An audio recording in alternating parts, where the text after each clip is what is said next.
pakainin mo muna yung manok. Pasabi kay Angkol. Ay, kaya ako. Pakainin ka mo yung manok. Teka, nagpunta ko lang. Pakainin ka mo pare. Kol! Kol! Pakainin mo daw yung manok ni Amon. Pakainin mo daw yung manok ni Amon.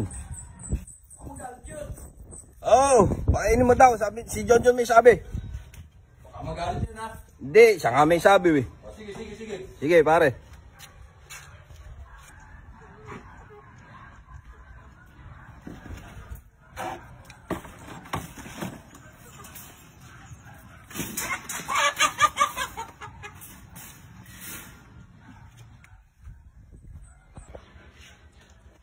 Sakap ako nga luto dito.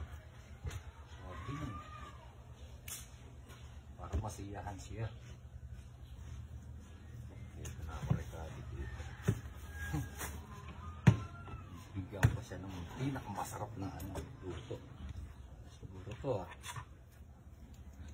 Ito na kaya ito. Oh, sarap nito. Matutuwa si Luisito nito. Sarap ng pagkakaluto ko nito. Okay, mamaya. Pagdating nun, gugulat yan. Sarap nito. Luto mo ba yan? Oh, sarap yan. Walang asin yan. Ito. Ah, hindi na maalat yan. Mga.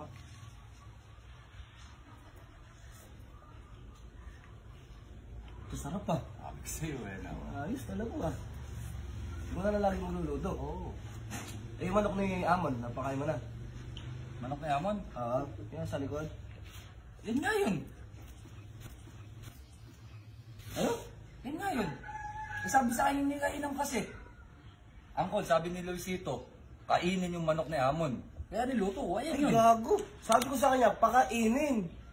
Ay, gago, magagalit yun. Naku, yung kainin yan. Manok pala ni Amon yan. Yun ang manok ni Amon.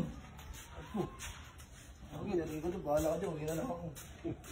Yun si Angkol. Yari ka ngayon. Taragis ka. Uy, Angkol.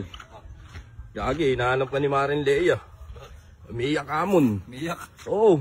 Eh, gago kasi si John, sabi niya, hindi ko naintindihan ang pagkakasabi. Eh, sabi, pakainin mo daw. Hindi, naku po eh, ginawa mong sinigang eh. Ginawa mong sinampalukan. Ang intindi ko kasi sa'yo, nandun kasi sa siyara, sabi mo kasi, kainin yung manok ni Amon. Eh, kaya Gagi, lagot ka ngayon. kaya nga ako nakita ko parating, kaya nagtatago ako dito eh. Miyak ba? Oo, umiiyak.